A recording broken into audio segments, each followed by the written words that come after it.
Hello guys, welcome back to my YouTube channel. So ನಾನು ಇವತ್ತು ಹೋಗ್ತಿರೋದು ದೇವಿರಾಮ ಬೆಟ್ಟಗೆ. ಅದು ದೀಪಾವಳಿ ಟೈಮಲ್ಲಿ ದೇವಿರಾಮ ಬೆಟ್ಟ ಓಪನ್ ಆಗೋದು. ಸೊ ಅದಕ್ಕೋಸ್ಕರ ನಾನು 18th October 2025 night ಬಿಡ್ತಿದ್ದೀನಿ. Around 8 o'clock ಮನೆ ಬಿಡ್ತಿದ್ದೀನಿ. ಸೊ ಇಲ್ಲಿಂದ ಮೆಜೆಸ್ಟಿಕ್ ಹೋಗಿ ಅಲ್ಲಿ ಬಸ್ ಹತ್ಕೊಂಡು ಹೋಗಬೇಕು. ಸೊ ನನ್ನ ಜೊತೆ ನೀವು ಕೂಡ ಈ ಸತಿ ದೇವಿರಾಮ ಬೆಟ್ಟನ ಎಕ್ಸ್ಪ್ಲೋರ್ ಮಾಡೋಕ್ಕಾಗಿರ್ಬೋದು, ದೇವರ ದರ್ಶನ ಪಡ್ಕೊಂಡು ಬರೋಣ. ಈ 2025 ಆಲ್ಮೋಸ್ಟ್ ಎಲ್ಲ ಅನ್ಕೊಂಡಿದ್ದನ್ನ ಮುಗಿಸಿದ್ದೀನಿ. ಇದು ಒಂದೇ ಒಂದು ಪೆಂಡಿಂಗ್ ಇದೆ. ಸೊ ಇದನ್ನು ಮುಗಿಸ್ಕೊಂಡು ಬರೋಣ. ಸೊ ಎಲ್ಲರಿಗೂ ದೇವರು ಒಳ್ಳೇದು ಮಾಡಲಿ ಅಂತ ಕೇಳ್ಕೊತೀನಿ. So let's go to Majestic bus stop ನಾವು. ಮಳೆ ಸಿಕ್ಕಾಪಡೆ ಮಳೆ ಬರ್ತಾ ಇದೆ. ಒಬ್ಳೆ ಹೋಗ್ಬೇಕಂತ ಪ್ಲಾನ್ ಮಾಡಿರೋದು. ಸೊ ನಾನು ಒಬ್ಳೆ ಹೋಗೋಣ ಅಂತಾರೆ ಹೋಗೋಣ ಅಂತ ಬಂದಿದ್ದು. ಇಲ್ಲಿ ನೋಡಿ ನನ್ನ ಜೊತೆ.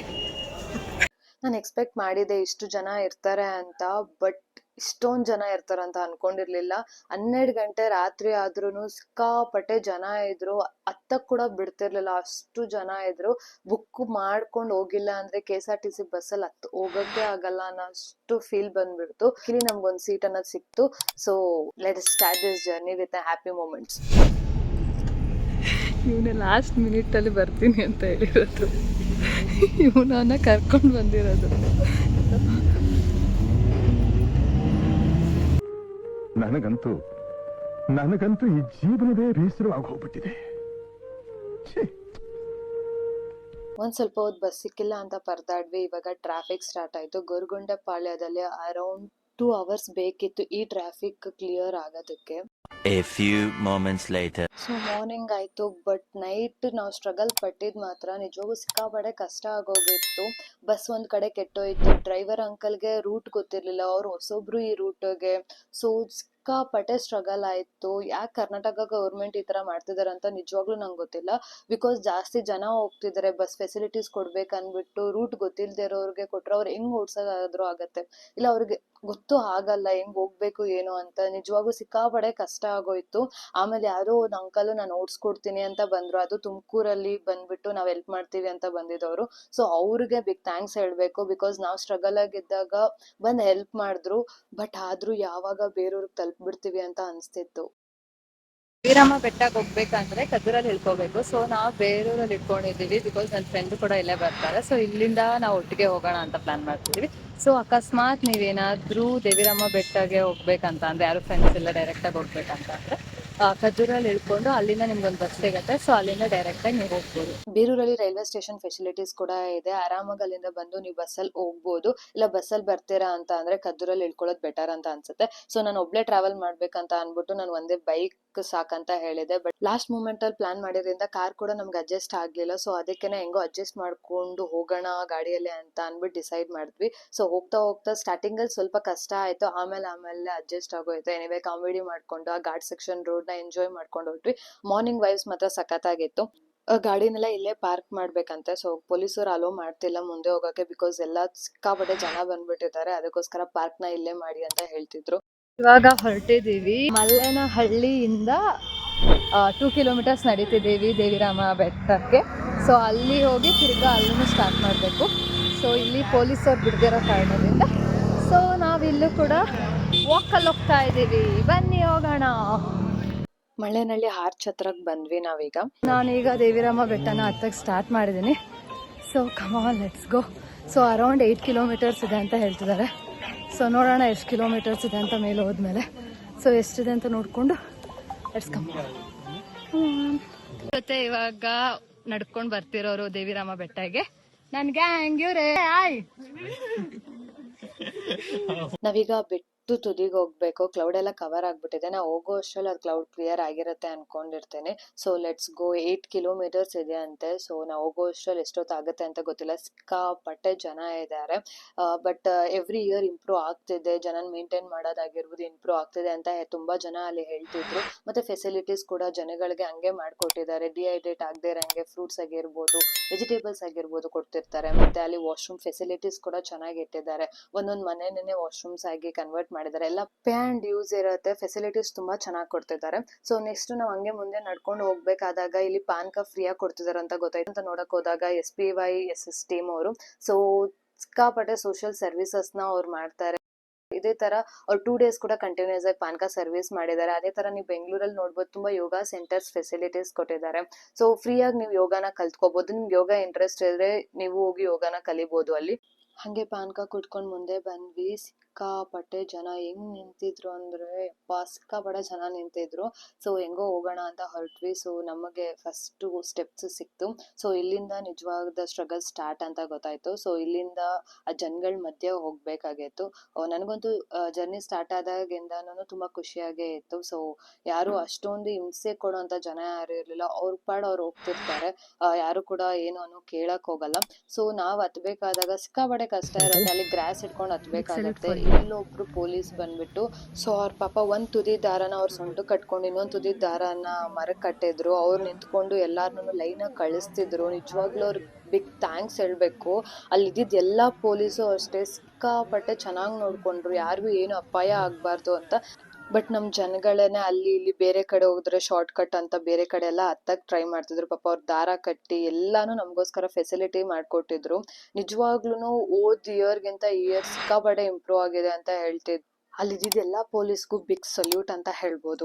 ನಿಜವಾಗ್ಲೂ ಅವರೆಲ್ಲ ಫೈರ್ ಕ್ಯಾಂಪ್ ಸೈಡ್ ಇಂದ ಬಂದಿರೋರು ಅಂತೆಲ್ಲ ಹೇಳ್ತಿದ್ರು. ನಿಜವಾಗ್ಲೂ ಅವ್ರ ಜೊತೆ ಮಾತಾಡಕ್ ತುಂಬಾ ಖುಷಿ ಆಗ್ತಿತ್ತು. ಈಗ ಆಲ್ರೆಡಿ ಮುಕ್ಕಾಲ್ ಭಾಗ ಬಂದ್ಬಿಟ್ಟಿದೀವಿ. ಇನ್ನಿಷ್ಟೇ ಕಾಲ್ ಭಾಗ ಇದೆ. ಬನ್ನಿ ಹೋಗೋಣ ಬೇಗ ಬೇಗ. ನೋಡಿ ಎಷ್ಟು ಕೈಯೆಲ್ಲ ಗಲೀಜಾಗಿದೆ ಅಂತ, ಫುಲ್ ಡರ್ಟಿ.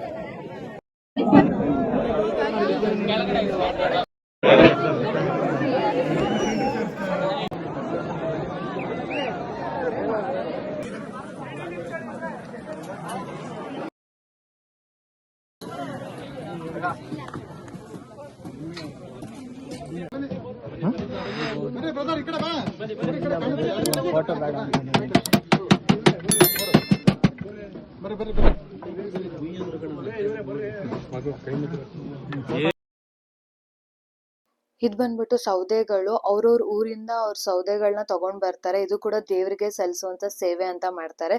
ಇದನ್ನ 19th ನೈಟ್ ಬರ್ನ್ ಮಾಡ್ತಾರೆ. ಅಂದ್ರೆ ದೇವ್ರಿಗೋಸ್ಕರನೇ ಬರ್ನ್ ಮಾಡ್ತಾರೆ. ಫೈನಲಿ ನಾನು ದೇವಿರಮ್ಮ ಬೆಟ್ಟನ ಹತ್ತಿ ಕಂಪ್ಲೀಟ್ ಮಾಡಾಯ್ತು. ನಂಗಂತೂ ಸಿಕ್ಕಾಪಡೆ ಖುಷಿ ಆಯ್ತು. ನಾನು ಪ್ರೀವಿಯಸ್ ಇಯರ್ ಪ್ಲಾನ್ ಮಾಡಿದ್ದೆ, ಬಟ್ ಏನೋ ಕಾರಣದಿಂದ ಆಗಿರ್ಲಿಲ್ಲ. ಬಟ್ ಈ ಇಯರ್ ಬಂದ್ಬಿಟ್ಟು ನಾನು ನಿಜವಾಗ್ಲೂ ಎಕ್ಸ್ಪೀರಿಯನ್ಸ್ ಮಾಡಿದ್ದು ತುಂಬಾನೇ ಲೈಫ್ ಲೆಸನ್ಸ್ ನ ಕಲ್ತಿದ್ದೀನಿ ಇಲ್ಲಿಂದ ಬಂದು. ನಿಜವಾಗ್ಲೂ ನೇಚರ್ ಮಾತ್ರ ಸಖತ್ತಾಗಿದೆ. ನೇಚರ್ ನ ಸಿಕ್ಕಾಪಡೆ ಚೆನ್ನಾಗಿ ನೋಡ್ಕೊಂಡಿದ್ದಾರೆ. ನಾವ್ ಇವಾಗ ದರ್ಶನ ಮುಗಿಸಿ ರೆಸ್ಟ್ ಮಾಡೋ ಟೈಮಲ್ಲಿ ಆರೆಂಜ್ ತಿಂತಾ ಇದೀವಿ. ಸೊ ನಮ್ ಜೊತೆ ಕೌಶಿಕ್ ಅವರು ಬೀಡ ತಿಂತಾ ಇದ್ದಾರೆ. ಇದೊಂದು ಬದುಕಿ, ಇದೊಂದು ಜನ್ಮವೇ, ಎಂತಹ ದುರ್ವಿಧಿ, ಇದೆಂತಹ ಕೋವಾ ತಿಂತಾ ಇದ್ದಾರೆ. ಬರೀ ತಿನ್ನೋದೆ. ಇಲ್ಲಿ ನೋಡಿ. ಹಾಯ್. ಈ ಬೆಟ್ಟ ಬಂದ್ಬಿಟ್ಟು ಚಂದ್ರದ್ರೋಣ ಹಿಲ್ಸ್ ರೇಂಜ್ ಅಲ್ಲಿ ಇರೋದು. ಬಟ್ ಜನಪ್ರಿಯದಿಂದ ಇದನ್ನ ದೇವಿರಮ್ಮ ಬೆಟ್ಟ ಅಂತ ಕರೀತಾರೆ. ದೇವಿರಮ್ಮ ಬೆಟ್ಟ ಅಂತ ಎಂತಕ್ ಕರೀತಾರೆ ಅಂತ ಅಂದ್ರೆ, ದುರ್ಗಾ ಮಾತೆ ಬಂದ್ಬಿಟ್ಟು ಮಹಿಷಾಸುರ ಎಂಬ ರಾಕ್ಷಸನ ಸಾಯಿಸ್ಬಿಟ್ಟು ಇಲ್ಲಿಗೆ ರೆಸ್ಟ್ ತಗೊಳಕ್ ಅಂತ ಬಂದಿರ್ತಾರೆ. ಸೊ ಯಾಕಂದ್ರೆ ನಮ್ ಜನಗಳಿಗೆ ಯಾವ್ದೇ ತರ ಡಿಸ್ಟರ್ಬ್ ಮಾಡ್ಬಾರ್ದು ಅಂದ್ಬಿಟ್ಟು ಇಲ್ಲಿಗೆ ರೆಸ್ಟ್ ತಗೊಳಕ್ ಅಂತ ಬಂದಿರ್ತಾರೆ. ಸೊ ಆವಾಗ ಯಾರೋ ಒಬ್ರು ಬೆಟ್ಟ ಹತ್ತಿ ಬರ್ಬೇಕಾದಾಗ ದೇವ್ರನ್ನ ನೋಡಿ ಅವಾಗ ಅವರು ಇದ್ ಮಾಡ್ತಾರೆ, ಇದನ್ನ ದೇವಿರಮ್ಮ ಬೆಟ್ಟ ಆಗಿ ಪೂಜಿಸ್ಬೇಕು ಅಂತ. ಸೊ ಇಲ್ಲಿ ಬಂದ್ಬಿಟ್ಟು ಇಲ್ಲಿ ದೇವರು ನೆಲೆಸಿರ್ತಾರೆ. ಬಟ್ ದೇವರಿಗೋಸ್ಕರ ಒಂದ್ ದೇವಸ್ಥಾನ ಕಟ್ಟಿದ್ದಾರೆ. ಇದೇ ಆ ದೇವಸ್ಥಾನ. ನೆಕ್ಸ್ಟ್ ನಾವ್ ಅಲ್ಲಿಗೂ ಕೂಡ ಹೋಗ್ತೀವಿ. ಸೊ ಅದನ್ನು ಕೂಡ ನಾನು ನಿಮಗ್ ತೋರಿಸ್ತೀನಿ. ಇಲ್ಲಿ ದೇವರು ಗಾಳಿ ಮುಖಾಂತರ ಬರ್ತಾರೆ ಅನ್ನೋ ನಂಬಿಕೆ ಇದೆ. ಮಳೆ ಬರ್ತಿದೆ. ಮೈ ಫೇವ್ರೆಟ್ ಟೈಮ್ ಅಂದ್ರೆ ಇದೆ ನನಗೆ. ಯಾಕಂದ್ರೆ ಮಳೆ ಅಂದ್ರೆ ಸಿಕ್ಕಾಪಟ್ಟೆ ಇಷ್ಟ. ರೈನಿ ರೈನಿ ರೈನಿ ಸಿಕ್ಕಾಪಟ್ಟೆ ಸಖತ್ತಾಗಿ ಜೋರಾಗಿ ಬರ್ತಿದೆ ಮಳೆ. ಸೊ ಬನ್ನಿ ಎಂಜಾಯ್ ಮಾಡ್ಕೊಂಡು ಮಳೆಯಲ್ಲಿ ಹೋಗೋಣ. ಸೊ ಇದನ್ನು ಮುಗಿಸ್ಕೊಂಡು ನಾವು ಹೋಗಿ ಟೆಂಪಲ್ಗೆ ಹೋಗ್ಬೇಕು. ಸೊ ಅಲ್ಲಿ ಟೆಂಪಲ್ ಮುಗಿಸಿ ತಿರ್ಗಾ ಮನೆಗೆ ಹೊರಡ್ತೀವಿ. ಸೊ ಅದನ್ನು ಕೂಡ ತೋರಿಸ್ತೀನಿ. ಸೊ ಮಳೆ ಅಂತೂ ಫುಲ್ ಸಕ್ಕತ್ತಾಗಿ ಬರ್ತಾ ಇದೆ. ನಾನಿವಾಗ ಟೆಂಪಲ್ಗೆ ಹೋಗ್ತಿದ್ದೀನಿ. ಅದು ದೇವಿರಾಮ ಟೆಂಪಲ್ಲು, ಅಂದರೆ ಕೆಳಗಡೆ ಇರುವಂಥ ಸ್ಮಾಲ್ ಟೆಂಪಲ್ಗೆ ಹೋಗ್ತಿದ್ದೀವಿ. ಸೊ ಅದು ಕೂಡ 1-2 ಕಿಲೋಮೀಟರ್ಸ್ ನಡ್ಕೊಂಡು ಹೋಗ್ಬೇಕು. ಸೊ ಈ ಮಳೆಯಲ್ಲಿ ನಾವು ನಡ್ಕೊಂಡು ಅದನ್ನ ನೋಡೋಕೆ ಹೋಗ್ತಾ ಇದ್ದೀವಿ. ಸೊ ಕಮಾನ್, ನಾನು ಅದು ಟೆಂಪಲ್ನ ಕೂಡ ನಿಮಗೆ ತೋರಿಸ್ತೀನಿ. ಕಮ್. ನೋಡ್ಬೋದು ನೈಟ್ ಹೊತ್ತು ದೇವಿರಾಮ ಬೆಟ್ಟ ಯಾವ ತರ ಕಾಣುತ್ತೆ ಅಂತ. ಜಸ್ಟ್ ಒಂದ್ ಲೈಟ್ ಹಾಕಿದ್ದಾರೆ ಅಷ್ಟೇ ಅಲ್ಲಿ. ಸೊ ಇನ್ನು ಮಿಡ್ ನೈಟ್ ಅಲ್ಲಿ ಏನಾದ್ರು ಬೆಟ್ಟ ಹತ್ತೀವಿ ಅಂತ ಹೋದ್ರೆ ಟಾರ್ಚ್ ಗಳನ್ನ ಯೂಸ್ ಮಾಡ್ಬೇಕಾಗತ್ತೆ. ಬಿಂಡಿಗ ಎಂಬ ಊರ ಹತ್ರ ಇರೋದೇ ಈ ಟೆಂಪಲ್, ದೇವಿರಾಮ ಟೆಂಪಲ್. ನಿಜವಾಗೂ ನಂಗಂತೂ ತುಂಬಾ ಪಾಸಿಟಿವ್ ವೈಬ್ಸ್ ಅಂತ ಅನ್ಸ್ತು. ಸಿಕ್ಕಾಪಟ್ಟೆ ಖುಷಿ ಆಯ್ತು ಇಲ್ಲಿಗೆ ಬಂದು. ಅದು ಮತ್ತೆ 800 ಇಯರ್ಸ್ ಹಿಸ್ಟ್ರಿ ಬಂದ್ಬಿಟ್ಟು ಈ ಟೆಂಪಲ್ ಇದೆ ಅಂದ್ರೆ ನಿಜವಾಗೂ ತುಂಬಾ ಖುಷಿ ಆಗತ್ತೆ. ನನ್ಗಂತೂ ಪಾಸಿಟಿವ್ ವೈಬ್ ಅಂತ. ಸೊ ದೇವಿರಾಮ ಟೆಂಪಲ್ನು ಕೂಡ ನೋಡ್ಕೊಂಡ್ವಿ ಇವಾಗ. ಸೊ ಇವಾಗ ಹೊರಡ್ತಿದ್ದೀವಿ. ಹೊಟ್ಟೆ ಸಿಕ್ಕಾಪಡೆ ಹಸಿತಿದೆ. ಬರೀ ಫ್ರೂಟ್ಸ್ ಅಷ್ಟರಲ್ಲೇ ತಿಂದು ಮುಗಿಸಿದ್ದೀವಿ. ಸೊ ಸಿಕ್ಕಾಪಡೆ ಹೊಟ್ಟೆ ಹಸಿತಿದೆ. ಸೊ ಅದಕ್ಕೆ ಇವಾಗ ಊಟ ಮಾಡೋಕ್ಕೆ ಫಸ್ಟ್ ಹೋಗ್ತಿದ್ವಿ. ಸೊ ಅದಕ್ಕೋಸ್ಕರ ನಮ್ಮ ಗಾಡಿ ನೋಡ್ಕೊಂಡು ಫಸ್ಟ್ ಹೋಗ್ತಿದ್ದೀವಿ, ಎಲ್ಲಿ ನಿಲ್ಸಿದ್ವಿ ನಮ್ಮ ವೆಹಿಕಲ್ನ ಅಂತ. ಸೊ ಹೊರಡೋಣ, ಅಲ್ಲಿ ಹೊರಡಿ ಗಾಡಿನ ಡ್ರೈವ್ ಮಾಡಿಕೊಂಡು ಊಟಕ್ಕೆ ಹೊರಡೋಣ. ಸೊ ಇದು ಕಂಪ್ಲೀಟ್ ದೇವಿರಾಮ ಜಾತ್ರೆಯ ಇದೇ ವ್ಲಾಗ್ ಆಗಿರುತ್ತೆ. ಸೊ ನನಗಂತೂ ನಿಮ್ಗೆ ಇಷ್ಟ ಆಗಿತ್ತು ಅಂತ ಅಂದ್ಕೊಂಡಿದ್ದೀನಿ. ಸೊ ಇದೇ ಥರ ನಾನು ವ್ಲಾಗ್ನ ನೋಡ್ತೀರಿ. ಸೊ ನಿಮ್ಗೇನಾದರೂ ಇದರಲ್ಲಿ ಇನ್ಫಾರ್ಮೇಟಿವ್ ಅಂತ ಅನಿಸ್ತು ಅಂದರೆ ಲೈಕ್ ಮಾಡಿ, ಶೇರ್ ಮಾಡಿ ಮತ್ತು ಕಮೆಂಟ್ ಮಾಡಿ. ಹಾಗೆ ನನ್ನ ಸಬ್ಸ್ಕ್ರೈಬ್ ಮಾಡ್ಕೊಳ್ಳಿ.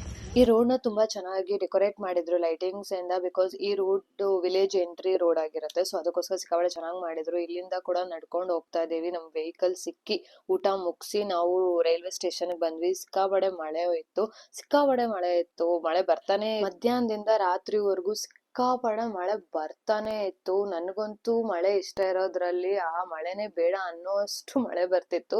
ನಿಜವಾಗೂ ತುಂಬಾ ಚೆನ್ನಾಗಿತ್ತು ಈ ಜರ್ನಿ. ನಾನು ಸಿಕ್ಕಾಪಟ್ಟೆ ಕಲ್ತಿದ್ದೀನಿ ಈ ಜರ್ನಿಯಲ್ಲಿ. ಸೊ ನನ್ನ ಜರ್ನಿನ ನಿಮ್ ಜೊತೆ ಶೇರ್ ಮಾಡಿದ್ದೀನಿ. ಮೇ ಬಿ ಇದರಿಂದ ನಿಮ್ಗೆ ತುಂಬಾ ಇನ್ಪುಟ್ ಸಿಕ್ಕಿರ್ಬೋದು. ಆಲ್ರೆಡಿ ನಿಮಗೆ ಗೊತ್ತಿದ್ರೆ ನೋ ಪ್ರಾಬ್ಲಮ್ಸ್, ಗೊತ್ತಿಲ್ಲ ಅಂದ್ರೆ ನಿಮ್ಗೆ ಇನ್ಪುಟ್ ಏನಾದ್ರು ಸಿಕ್ಕಿರತ್ತೆ. ಸೊ ಈ ವ್ಲಾಗ್ ಇಷ್ಟ ಆಯ್ತು ಅಂದ್ರೆ ಲೈಕ್ ಮಾಡಿ, ಶೇರ್ ಮಾಡಿ ಮತ್ತೆ ಕಮೆಂಟ್ ಮಾಡಿ ಮತ್ತೆ ಸಬ್ಸ್ಕ್ರೈಬ್ ಮಾಡೋದ್ ಮರಿಬೇಡಿ. ಇದೇ ತರ ನಾನು ಯೂಟ್ಯೂಬ್ ವ್ಲಾಗ್ಸ್ ನ ವಾಚ್ ಮಾಡ್ತಾ ಇರಿ. Thank you so much. Bye bye.